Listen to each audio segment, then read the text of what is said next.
Should the Lakers be favorites over the Nets to win the championship next year? No, they shouldn't. They have a legitimate answer now. They have 3 different kinds of cats, but they shouldn't be favored to beat the Nets. Let's not forget that the Nets were humiliating the eventual champions. The Bucks were getting crushed. Harden wasn't playing. James Harden, game for game, was the best player in the NBA in the regular season this year, playing the best basketball of a career that's included MVPs, right? And he was better than ever. Didn't play, and the Lakers were wiping the floor. Sorry, the Nets were wiping the floor with the Bucks. What if they had all 3 guys? See, the thing about the Lakers' big 3 that they just put together the surrounding cast, right? The thing about the Lakers' big 3 is, at best, they're average shooters for their position. LeBron's about an average shooter for his position. Maybe AD is also. Westbrook is not, right? The Nets, big 3. I want you to listen to this closely, Sam. See if you can contradict what I'm saying here. See if you detect any lies, okay? I'm already detecting lies, Mac. Well, Go ahead. You'll have a chance to tell me all about it. The Nets' big 3, each guy at his position is the best overall scorer at his size in NBA history. All 3 guys can score in more ways at a higher level than anyone who ever lived at their size. All 3 guys. It's too much shooting against a team that doesn't have enough. Lakers did great in the offseason, not enough to take over the number 1 slot preseason from the Nets. 2 of the top 10 scorers in NBA history now, though. Yeah, Carmelo Anthony once upon a time. And by the way, Carmelo was useful. But, Sam, you know what I'm talking about.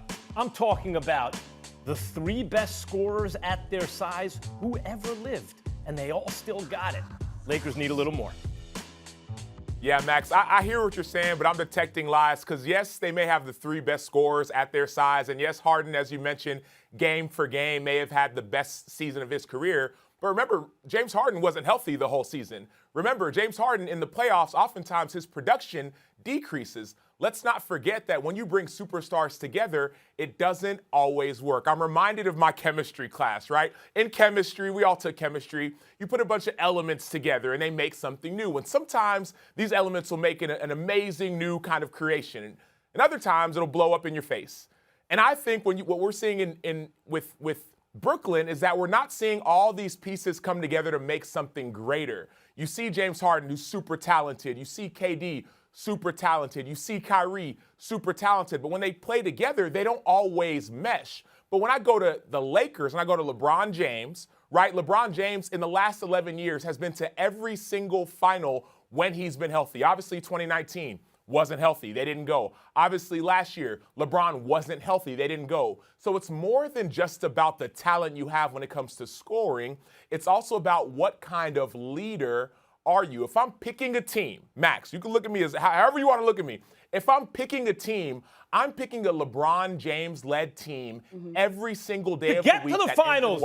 Sam, we're assuming they're both in the finals. He doesn't always win the finals, LeBron. He's not Michael Jordan. And I'm believing that they're winning the finals. I'm picking LeBron and Russ. And we all said, okay, well, they got Russ. They need spacing. They need a shooter. All of a sudden, they get Carmelo. They get spacing. They get a shooter. I'm taking a LeBron James-led team to win the finals more than I am against KD or Kyrie or James Harden. Yes, James Harden has great stats during the regular season. We talk about that. But James Harden's stats always drop off during the postseason. I agree with that. Let that be known. Let that be known. And so let's not talk as if put these big 3 together and all of a sudden you're going to see greatness. We're not always going to see greatness. Look what Harden happened last doesn't year. need to score 50 points a game for them to win on this team. We saw it in the regular season. He could score 23 points and have 15 assists and get everyone involved. Sam, what year are you making this argument in? You're talking about Carmelo Anthony and stuff from 10 years ago, but I'm not even talking about that. I'm talking about you're a day late and $1 short with this one. The time to make that argument about the Nets was last year before you saw them on the court together, albeit it was brief when they played together. But what they showed is any 2 of those guys is better than everybody else. Any 2 of those guys. Again, I want to just say this again. Kevin Durant and Kyrie Irving, neither one was as good as James Harden in the regular season last year. Think about that. Now, I agree that he falls off in the playoffs, but when you're falling off from the top of Mount Everest, you're still above most guys' heads, right? Now, without Harden, who was the glue, who was the facilitator, who's the guy who really made it work as a team, They wiped the floor with the eventual champion Milwaukee Bucks. It was embarrassing. And no one in the world believes the Bucks beat that team if they don't get hurt, right? They almost beat them and they did get hurt. Just with KD. Just with KD, Sam. If the sport wasn't on the line, they win. Max, check me out. You're talking about Brooklyn, and if Brooklyn stays healthy, they win.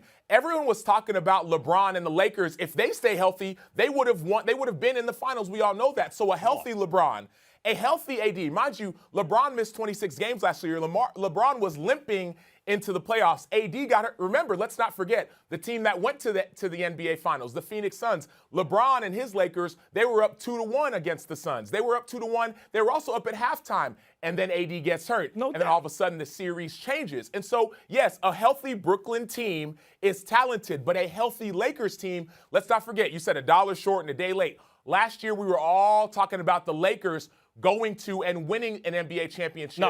No, not winning. Stop right there. No. Let me tell you something. I was with you with the Nets to begin with, Sam. I was like, hold up. Let's see if this works with Kyrie and Harden in the backcourt, right? This is not like Devin Booker and Chris Paul. You know, this is gonna look good. Let's see. I have to say, when AD was out, the two of them were the best team in the league by themselves. Now you're forgetting something else. Like, they already showed they could do it, and they were going to beat the Lakers. No one was going to take them, including the Lakers, 7 games if the Nets were healthy. You're forgetting something else. They added Blake Griffin, who we all thought was done. He hadn't dunked in a year and a half. And then he posterized Giannis.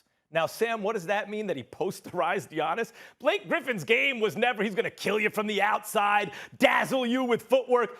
If that dude is posterizing Giannis, that means he physically got it. Blake Griffin is the number 4 on that team. Thanks for watching ESPN on YouTube. For live streaming sports and premium content, subscribe to ESPN+.